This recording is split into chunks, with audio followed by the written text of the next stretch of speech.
ආයුබෝවන් කාලීන ප්‍රවෘත්ති වාර්තාකරණයේ අංක 1 සැමට කලින් සත්‍ය හරියටම කියන සියත රාත්‍රී පුවත් විකාශයයි මේ මම ලක්ෂිකා ප්‍රනන්දු ප්‍රථමයෙන් සිරස්තල සියතට වසර 12යි දස දෙසින් සුබ පැතුම් නිරෝධායන ඇඳිරි නීතිය ඔක්තෝබර් මාස පළමු වනදා දක්වා දීර්ඝ කරයි. වයස අවුරුදු 15ත් 19ත් අතර පිරිසට ෆයිසර් එන්නත ලබා දීමට ජනපතිගෙන් උපදෙස්. මත්පැන් අලවිසැල් ඇරියද වහලද දිවයින පුරා තැබෑරුම් අසල දිගු පෝලිම්. කොවිඩ් මරණ සහ ආසාදිතින් අඩු වුණේ PCR රැපිඩ් පරීක්ෂණ අඩු කළ නිසායි. PHI සංගමය කියයි. කිසිදු ත්‍රස්ත ප්‍රහාරයක් නැහැ. බිය නොවන්න. ආරක්ෂක ලේකම්වරයාගෙන් දැනුම් දීමක්. පිටරටින් ගෙනීමට අනුමැතිය ලැබුණු කාබනික පොහොර ගැන ජනතාව අනියත බියක් ඇති කරගන්න එපා. කෘෂිකර්ම ඇමති කියයි. ප්‍රථමයෙන් අවධානය දේශීය පුවත් වෙත. පවතින නිරෝධායන ඇඳිරි නීතිය එළඹෙන ඔක්තෝබර් මාස 1 වෙනිදා අලුයම 4 දක්වා දීර්ඝ කෙරුණා. ඒ අද ජනාධිපති ගෝඨාභය රාජපක්ෂ මහතාගේ ප්‍රධානත්වයෙන් පැවති කොවිඩ් මර්ධන විශේෂ කමිටු රැස්වීමේදී වයස අවුරුදු 15ත් 19ත් අතර දරුවන්ට ෆයිසර් එන්නත ලබා දීමටද මෙහිදී තීරණය කෙරුණා. 15 ඉඳලා 19 දක්වායට එන්නත ලබා දීම ගැන මොකක් හරි තීරණයක් ගත්තද? ඊයේ ACCD එක තිබුණා සර්. ඒකෙදී ඒගොල්ලන් තීරණය කරේ සර් ඉස්සල්ලා 12 ඉඳලා අවුරුදු 18 වෙනකම් ඉස්කෝලේ යන ළමයින්ගේ කොමෝබිඩිටිස් තියෙන දරුවෝ ටිකට විදලා ඉවර වෙලා ඊට පස්සේ අපි පල්ලෙහාට එමු කියලා සර් 18 17 16 15 එහෙම. පළවෙනි දේ තමයි ඒකේ දැනට රෙකමෙන්ඩේෂන්ස් කියන්නේ ෆයිසර් වැක්සින් එකට කියන එක ඩිසයිඩ් කරා.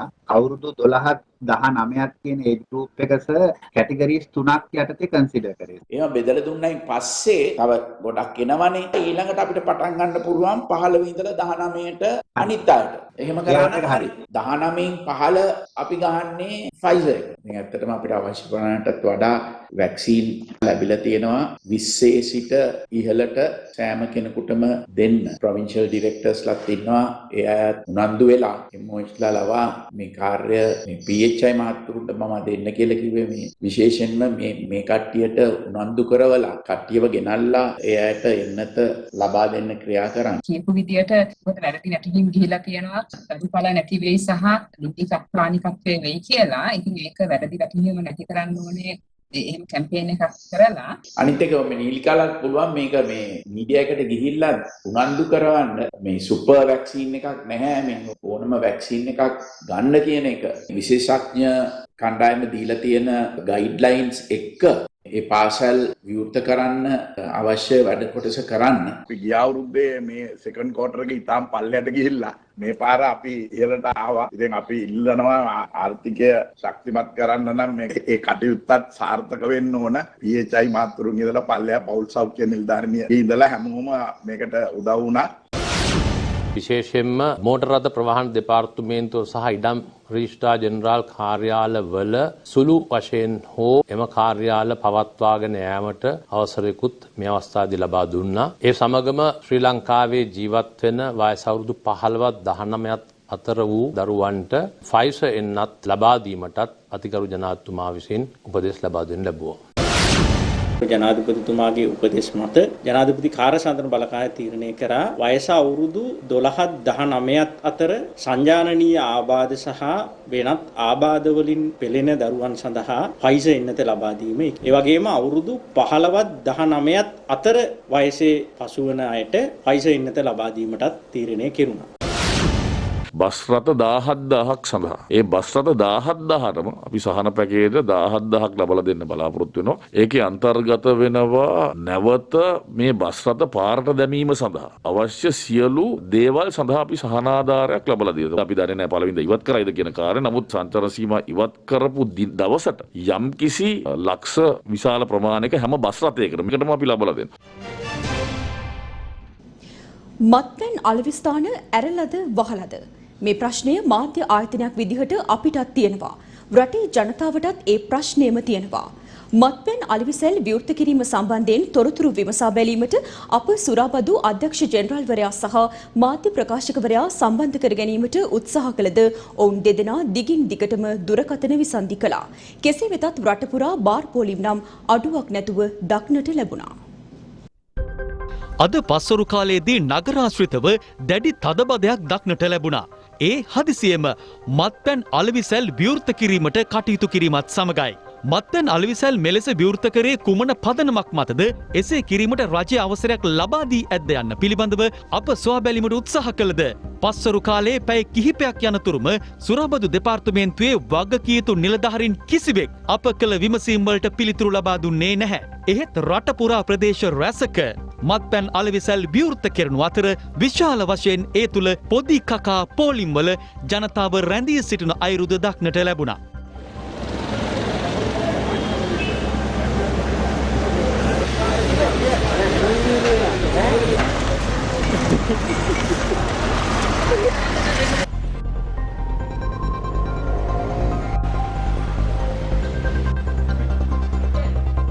කෙසේ වෙතත් අද පස්වරුවේ සුරාබදු දෙපාර්තමේන්තුව ප්‍රකාශ කර සිටියේ මත්පැන් අලෙවිසැල් විවෘත කර අලෙවි කිරීම සඳහා අවසරයක් ලබා දී නොමැති බවයි.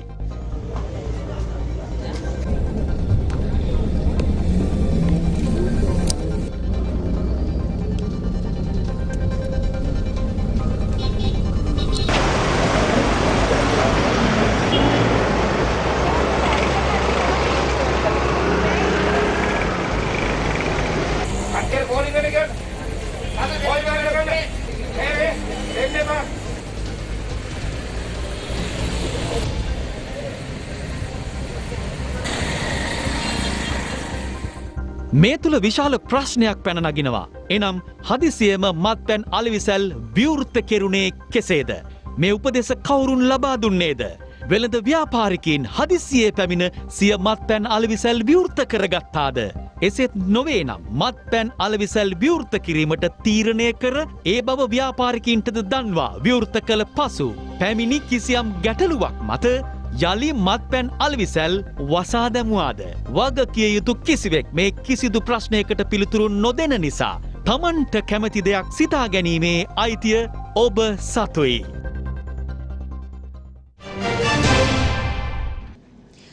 කොවිඩ් වෛරසයත් එක්ක ලෝකේ පුරා කඳුළු ගලාගෙන යනවා.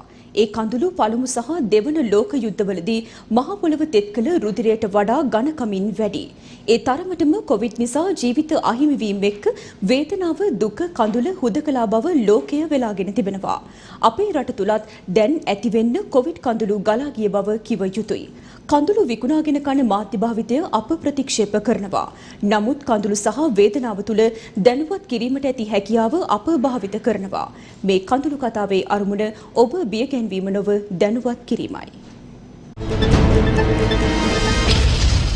ඊටම දුක්බර අවස්ථාවක් අද බණ්ඩාරවලින් වාර්තා වුණා. ඒ 17 හැවිරිදි දියණියකට හා මවකට කොවිඩ් වැළඳීමෙන් පසු ඒ ආදරණීය මව ජීවිතෙන් සමුගැනීමයි. අදාළ සෞඛ්‍ය බලධාරීන් ඒ ආදරණීය මවගේ දේහයට අවසන් ගෞරව දක්වන්න කොවිඩ් වැළඳී සිටින දියණියට සෞඛ්‍ය මාර්ගෝපදේශ යටතේ අවසර ලබා දුන්නා.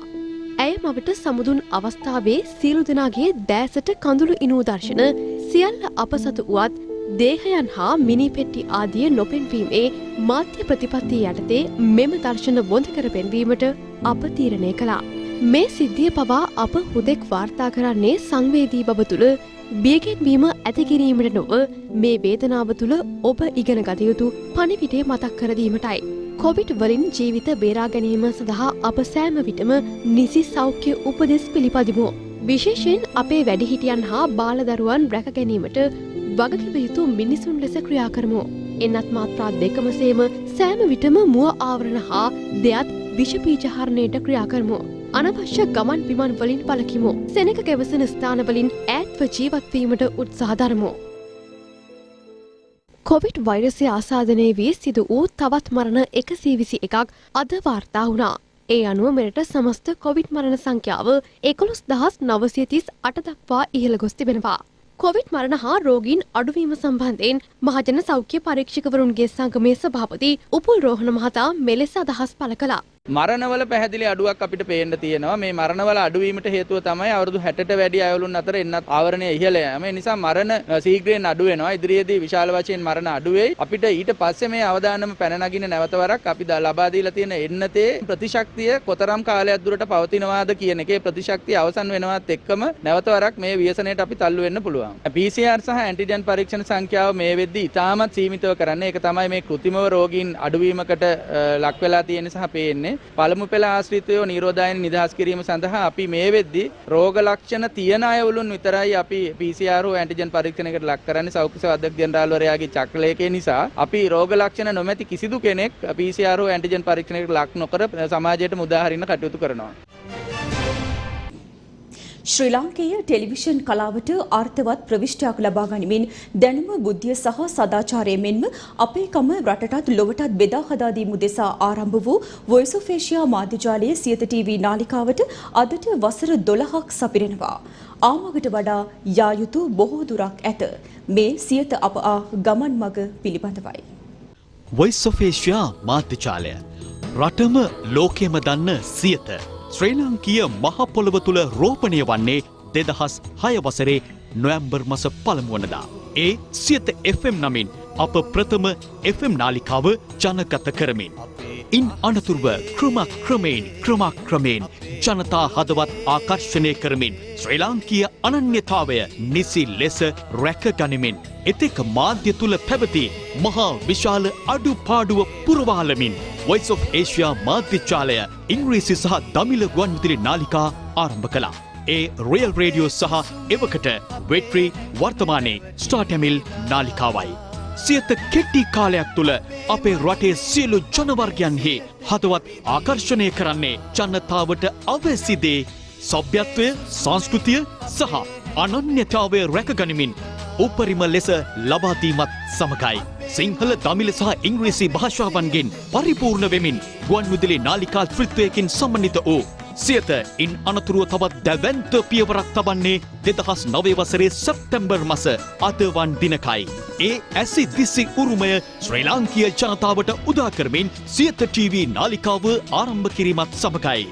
ආගම දහම මුල් කර ගනිමින් රටේ සියලු ආගමිකයන්ට සිය ආගමික අනන්‍යතාවය තහවුරු කර දෙමින් බාල, තරුණ, වැඩිහිටි මහලු කුමන තරාතිරමක අයෙකු වුවද ඒ ඕනෑම අයෙකුට එකට එක්ව හිඳ බැලිය හැකි රූපවාහිනී නාලිකාවක් එදා අපට ආරම්භ කිරීමට හැකි වුණා. ක්‍රීඩා ශාස්ත්‍රය වෙනුවෙන්ද කැප වූ සියත මෙරට වැඩි තිබූ ක්‍රිකට් යලි ගොඩ ගන්නට ජාත්‍යන්තර ක්‍රිකට් තරඟාවලි රැසක නිල විකාශක ලෙස කටයුතු කරනු ලැබුවා.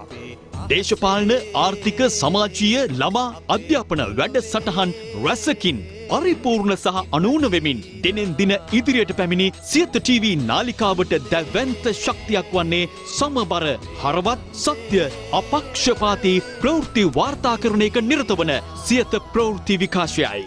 කිසිදු ජාති, ආගම්, කුල, පන්ති, දේශපාලන භේදයකින් තොරව පුවත් වාර්තාකරණයේ නිරත වෙමින් ජනතාවට තොරතුරු දැනගැනීමේ පරමාධිපත්‍ය බලය තහවුරු කරන්නට සියත ප්‍රවෘත්ති අප කැප වී සිටිනවා.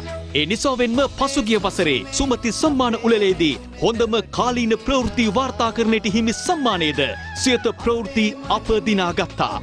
වසර 12ක කාලයක් පුරා පැමිණි මේ ගමනේදී ම්ලේච්ඡ ප්‍රහාර, බියවැද්දීම්, පරාජයන්, ජයග්‍රහණ සියල්ල අප සතු වුණා. කිසිදු අභියෝගයකින් පරාජයට පත් නොවූ සියත සියලු අභියෝගයන්ට අභියෝග කරමින් අද රටෙත් ලෝකෙත් අපක්ෂපාතී, සමබර, සත්‍ය, වින්දනීය තොරතුරු සපයන්නා බවට සියත ටීවී පත්ව තිබෙනවා. ශ්‍රී ලාංකීය අනන්‍යතාවය රැකගනිමින් දේශීය ටෙලිනාට්‍ය ප්‍රවර්ධනය කිරීමටත් තරුණ තරුණියන් ජාත්‍යන්තරයට ගෙන යන්නටත් විවිධ දක්ෂතාවලින් පරිපූර්ණ වූවන් රටට හඳුන්වා දෙන්නටත් සියලු වයස් කාණ්ඩයන් නියෝජනය කරන සෑම ශ්‍රී ලාංකීය පුරවැසියෙකුටම නිසි තැන සම තැන ලබා දෙන්නටත් සියත අප කටයුතු කරමින් සිටිනවා. රටේ මේ වන විට පවතින තත්ත්වය නිසා වෙනදා මෙන් අපගේ උපන්දිනය උත්සවශ්‍රීයෙන් සමරන්නට අප කටයුතු කළේ නැහැ. ඒ වෙනුවෙන් දවස පුරා විවිධ වැඩසටහන් අප ඔබට තිළින කරන්නට කටයුතු කරද්දී අද උදෑසන පියුම් මිල වැඩසටහන විශේෂයෙන්ම වෙන්නුනේ සියත උපන්දිනය වෙනුවෙන්. අපේ රටේ සංස්කෘතිය අපේ රටේ තිබුණ අභිමානීය තත්ත්වය පිළිබඳව සියයෙන් හැම වෙලෙම අපේ ශ්‍රී ලාංකේය ජනතාව දැනුවත් කරනවා. බොහෝ දුරට නාලිකාවල් පුරුදු පුහුණු වෙලා තියෙන්නේ එදිනෙදා ප්‍රශ්න එහෙමත් නැත්නම් ජනතාවට ඕනම නාලිකාවකින් දැනගන්න පුළුවන් දේවල් තමයි හුඟක් නාලිකාවල් අපි දකින්නේ. නමුත් ශ්‍රී ලංකාවේ අද්විතීය ස්ථානික සියත නාලිකා මේ අවස්ථාවේ ලැබෙනවා. ඒකට ප්‍රධාන හේතුව ඔබ සියලු දෙනාගේ කැපවීම සහ විශේෂයෙන්ම අපේ කාර්ය මණ්ඩලයේ තියෙන සමත්ම ඉහළ උනන්දුව.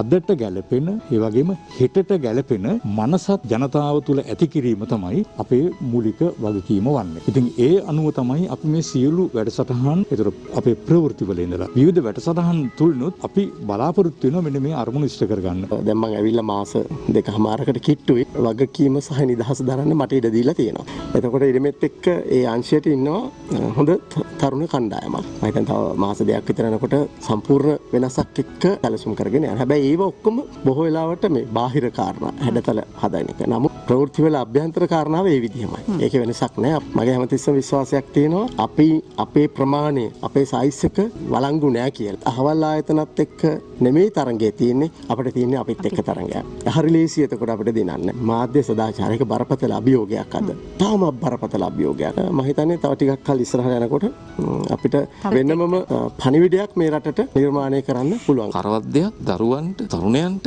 වැඩිහිටියන්ට සියලු දෙනාට සමබර විකාශයක් ගෙනියන එක අපේ පරමාර්ථය. ඒක ඕනම නාලිකාවක් වගකීම. හැබැයි අපි ඒක හරියට ඉෂ්ට කරන මොකද අපි කවදාවත් සියත නාලිකාව වැරදි දෙයක් අපි දීලා නැහැ. දෙන්නෙත් නැහැ. ඉදිරියට අපි කරන්නෙත් නැහැ. අපි ඒක හරියටම කරපු දෙයක්. ලංකාවේ තියෙන සමබරම ප්‍රවෘත්ති විකාශය. ඒක ඕන තැනක පිළිගන්න එකක්. ඒක නිල වශයෙන් පිළිගන්න කතාවක්. ඇත්තටම ටෙලි නාට්‍යයක් අපි විකාශය කරත් අපි ටෙලි නාට්‍ය ගැන හිතනවා. මොකද ඔක්කොම එකට ඉඳගන්නේ මේ. ඒවා ගැන හැම එකක්ම හිතලා තමයි අපි ටෙලි නාට්‍යයට තෝරගන්නේ. එදා මෙදා තුර පැමිණි මග බොහෝ බාධක අභියෝග ජයගෙන අප අවසන්.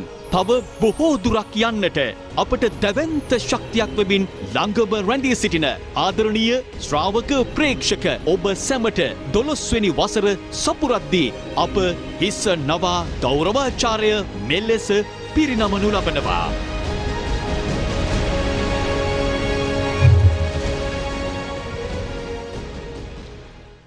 ඓතිහාසික කන්ද උඩරට පස්ගම ශ්‍රී නාථ දේවාලයේ අභිනවයෙන් නිදි කළ නාථ දේව පිළිම වහන්සේ නිරාවරණය කිරීම අද දින සුබ මොහොතින් සිදු වුණා.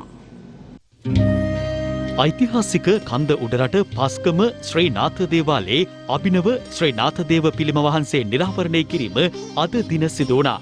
අද උදෑසන යෙදුණු සුබ මොහොතෙන් පස්ගම ශ්‍රී නාථ දේවාලයේ බස්නායක නිලමේ තැන්පත් දමින්ද උඩුරාවන නිලමේතුමන්ගේ සහ වොයිස් ඔෆ් ඒෂියා මාධ්‍යජාලයේ ජ්‍යෙෂ්ඨ උපදේශක ප්‍රියන්ත කාර්යපෙරුම් මහතාගේ ප්‍රධානත්වයෙන් මහා සංඝරත්නයේ ආශිර්වාද මැද්දේ අභිනව ශ්‍රී නාථ දේව පිළිම වහන්සේ නිරාවරණය කිරීම සිදු වුණා.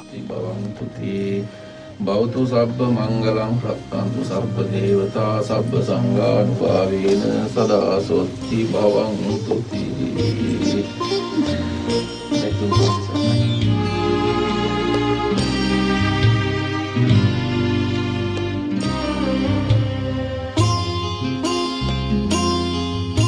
මේ දිනවල පස්ගම ශ්‍රී නාථ දේවාලයේ පෙරහර මංගල්‍යද පැවැත්වෙනවා. පසුගිය සැප්තැම්බර් 4 වනදා ආරම්භ වූ පෙරහර අභ්‍යන්තර පෙරහැරක් ලෙස පැවැත්වෙන අතර කුඹල් පෙරහැර මංගල්‍යයෙන් අනතුරුව රන්දෝලි පෙරහැර ආරම්භ වුණා. අවසන් මහා රන්දෝලි පෙරහැර අද රාත්‍රියේ යෙදෙන සුබ මොහොතින් ආරම්භ වන අතර හෙට උදෑසන දියකපා දහවල් පෙරහැරින් අනතුරුව මෙවර 2021 වර්ෂය සඳහා වූ පස්ගම ශ්‍රී නාථ දේවාලයේ පෙරහර මංගල්‍ය අවසන් වන බවයි දේවාලයේ බස්නායක නිලමේ තැන්පත් දමින්ද උඩුරාවන මහතා ප්‍රකාශ කළේ.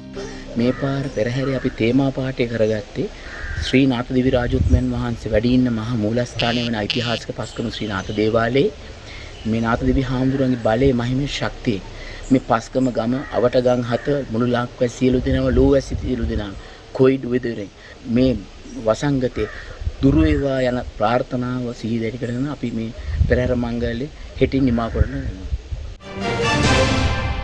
කටුනායක ගුවන්තොටුපළට ප්‍රහාරයක් එල්ල විය හැකි බවට වූ පණිවිඩය අසත්‍ය බව ආරක්ෂක ලේකම් විශ්‍රාමික ජෙනරල් කමල් ගුණරත්න මහතා පවසනවා. මේ අතර පොල්පිටිගම ප්‍රදේශයේ තිබී ජීව අත්බෝම්බ දෙකක් අද සොයාගත්තා.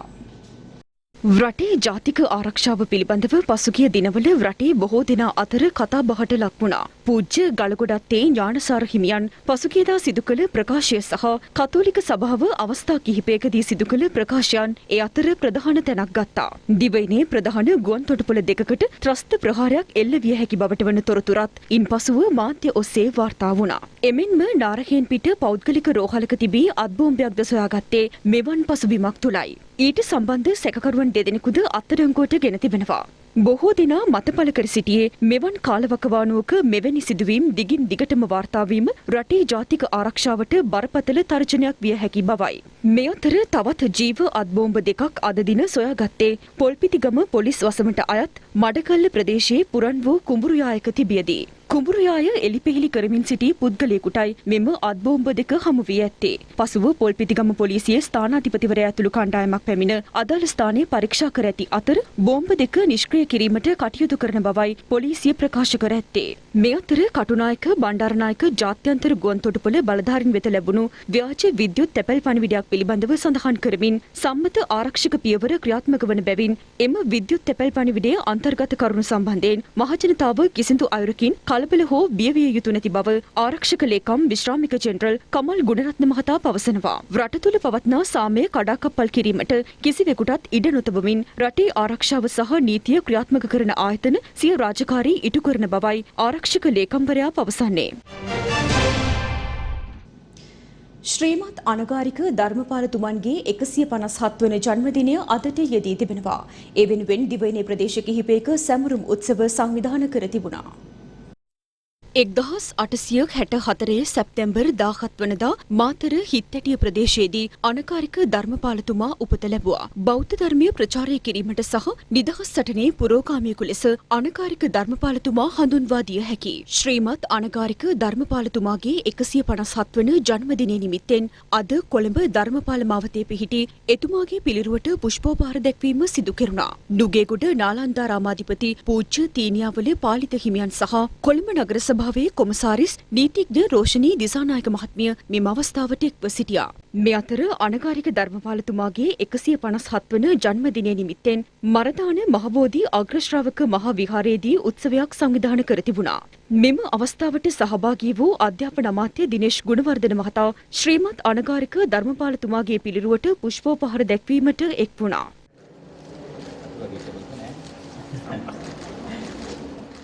www.mahabodhi.lk වෙබ් අඩවිය විවෘත කිරීමද අමාත්‍යවරයා අතින් සිදු කෙරුණා. අනකාරික ධර්මපාලතුමන්ගේ 157 වන ජන්මදිනය නිමිත්තෙන් ජපානයේ බානකල උපතිස්ස හිමියන් වැඩවසන විහාරස්ථානයේ ධර්මපාලතුමන්ගේ පිළිරුවක් අද නිරාවරණය කළා. ඒ ශ්‍රී ලංකාවේ ජපන් තානාපති සංජීව් ගුණසේකර මහතාගේ ප්‍රධානත්වයෙන් මහා සංඝරත්නයේ ආශිර්වාද මැද්දේ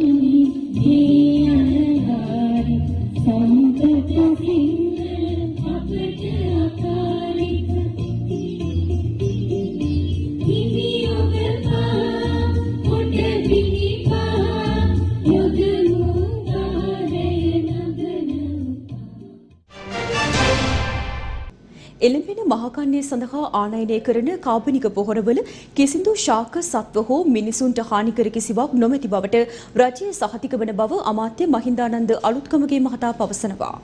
රජය විසින් ආනයනය කිරීමට බලාපොරොත්තු වෙච්ච කාබනික නයිට්‍රජන් පොහොර අපේ රටේ නීතියට පටහැනිව කිසිවක් ආනයනය කරන්න අපි ඉඩ දෙන්නේ නැහැ. ඒ වගේම අපේ රටේ ජීවත් වෙන මිනිසුන්ට සතුන්ට සහ ශාකවලට හානි කරන ශුද්ධ ජීවීන් ඉන්න කිසිවක් මේ රටට ඇතුළත් වෙන්න රජය ඉඩ දෙන්නේ නැහැ. ඇමතිවරයා හැටියට රජය වෙනුවෙන් මම මේ ප්‍රකාශය කරනවා. ඒ වගේම මේ ආපු පොහොර පිළිබඳ කෘෂිකර්ම දෙපාර්තමේන්තුව විසින් පරීක්ෂණයක් කළා තියෙනවා. ලැබ් රිපෝට් එක එළියට අවිල්ලා නැහැ. ඒ වගේම ජාත්‍යන්තර පරීක්ෂණාගාරයකින් ඇවිල්ලා තියෙනවා. මේ ලැබ් රිපෝට් එක එළියට අවිල්ලා නැහැ. හැබැයි මේ වැරදි කියන ලැබ් රිපෝට් එක විතරක් එළියට අවිල්ලා තියෙනවා. නිසා මුලින්ම ආවේ මේක කෘෂිකර්ම දෙපාර්තමේන්තුවට කෘෂිකර්ම දෙපාර්තමේන්තුව පරීක්ෂණ කරලා අධ්‍යක්ෂ ජනරාල්වරයා මේක ඉතාම හොඳයි කියලා නිර්දේශ කරලා මේක යවලා තිනවා බතලෙගොඩට. ඒ වගේම ජාත්‍යන්තර පරීක්ෂණාගාරයේ වාර්තාව අපට අවිල්ලා දැන් ගොඩක් කල් ඒකක්වත් එළියට ගිහිල්ලා නැහැ. ඉතින් ඒ නිසා අපිට මේ සැකහිතයි කියලා ආපු එක පිළිබඳව තමයි මේ එළියට ගිහලා මහත් කතිකාවක් හැදිලා තියෙන්නේ. මොකද මේ ටෙන්ඩර් එකට අනුව අපි ටෙන්ඩර් එකෙන් බැහැරව කිසිම කටයුත්තක් කරලා නැහැ. ඒ අනුව ජාත්‍යන්තර ප්‍රමිතියෙන් යුත් පරීක්ෂණාගාරයක් විසින් පොහොර අරගෙන තියෙනවා. ඒක ටෙස්ට් කරලා තියෙනවා. ඒ ටෙස්ට් රිපෝට් එක ඇවිල්ලා තියෙනවා. ඒ පිළිබඳ කිසිවක් නැහැ. ඒ නිසා අපිටත් සැකයක් තියෙනවා. මම ඒකයි කිව්වේ පිළිබඳ පරීක්ෂණයක් පැවැත්වීමට මම බලාපොරොත්තු වෙනවා. මම අපරාධ පරීක්ෂණ දෙපාර්තමේන්තුවට යන්නේ නැහැ. මම ලිඛිතව උන්ට දැනුම් දෙනවා මේ පිළිබඳව. සාමාන්‍ය ලැබ් රිපෝට් එකක් එළියට යන්නේ නැහැ. එතකොට මේක එළියට ආවේ කොහොමද? මේ සාම්පල් එක ගත්තේ කොහොමද? ගෙනියුවේ කවුද? මොනම හේතුවකටවත් රජය හැටියට රටට අහිත කර කිසිවක් ගේන්න මට ඕනේ වුණත් මට ගේන්න බලයක් නැහැ. පනතේ අපිට බලයක් නැහැ. දැන් දේශපාලන වේදිකාවේ පළ වූ අදහස් කිහිපයක්. හැමදෙනාගේම වගකීම තමයි අද මේ රට ආර්ථිකමය වශයෙන් වැටලා තියෙන තත්ත්වෙන් මුදව ගැනීම. මොකද අපි කිසිම ආකාරයකින් රට බිමට වැටේවා, රට විනාශ වේවා, ආර්ථිකය තවදුරටත් කැඩේවා කියලා හිතන්න හැකියාවක් තියෙන උදවිය නොවිය යුතුයි ශ්‍රී ලාංකිකයන් හැටියට. මහා භාණ්ඩාගාරයට නව නිලධාරීතුමෙක් පත් වුණා. එක අතක් නිලධාරීන්ව පාලනය කරන්න තියාගත්තා, අනිත් අත මුදල් අච්චු ගහන්න තියාගත්තා. හරියට අපේ භාණ්ඩාගාරයේ බාර දීම නරියට කුකුළු බාර දීමක් වගේ. අපේ රටේ ඉතාම ප්‍රජාතන්ත්‍රවාදීව සියලු කටයුතු කරනවා නම් GSP අපිට නොදී ඉන්න කිසිම හේතුවක් නැහැ. හැබැයි අපේ රටේම පිරිසක් ඉන්නවා. අපේ රටට හානි වෙන විදිහට එක එක ප්‍රකාශ කරනවා, කේලම් කියනවා. ජාතික ඖෂධ නියාමන අධිකාරියේ දත්ත මැකියාම ඊටම සුළුකට තකන්න බෑ. කාගේ හරි උවමනාවකට හිතාමතා කරාද මේකේ පිටිපස්සේ ඉන්න මහා මොලකරුවා කවුද කියන එක රජය හොයලා දඬුවම් ලබා දීම අනිවාර්යයෙන්ම සිදු විය යුතුයි. දීර්ඝ කාලයක් තිස්සේ මේ ගුරු වැටුප් ප්‍රශ්නේ පැවැත්ුණා. දැන් හැමදාම වෙන්නේ මේක හොද මඩේ දානවා. මූලිකව අපිට ආණ්ඩුවට කියන්න තියෙන ඉස්සෙල්ලා ප්‍රශ්නයක් තියෙනවා කියලා පිළිගන්න. එහෙට මෙහෙට චෝදනා කර අරහෙටයි මෙහෙටයි බෝලේ පාස් කර හිටියට ගුරු ප්‍රශ්න විසඳෙන්නෙත් නැහැ. රටේ වෙන කිසිදු ප්‍රශ්නයක් විසඳෙන්නෙත් නැහැ. ඔලුව කැක්කුමට කොට්ටමාරු කරනවා වගේ ආණ්ඩුවෙන් කිසිම සහනයක් ජනතාවට ලැබිලා නැහැ. අපි කියන අනවශ්‍ය ව්‍යාප්ති නතර කරලා මේ රටේ ජනතාවට අවශ්‍ය සහන ටික දෙන්න. රාත්‍රී පුවත් විකාශය අවසන්. ඔබට නිරෝගී බව සහ ආරක්ෂාව. යලිත් හමුවෙමු හෙට උදැසන 6ට. දිනපතා අලුත් වීඩියෝ සහ ප්‍රවෘත්ති නැරඹීමට ඉහත බටන් එක ක්ලික් කර සියත TV සබ්ස්ක්‍රයිබ් කරන්න.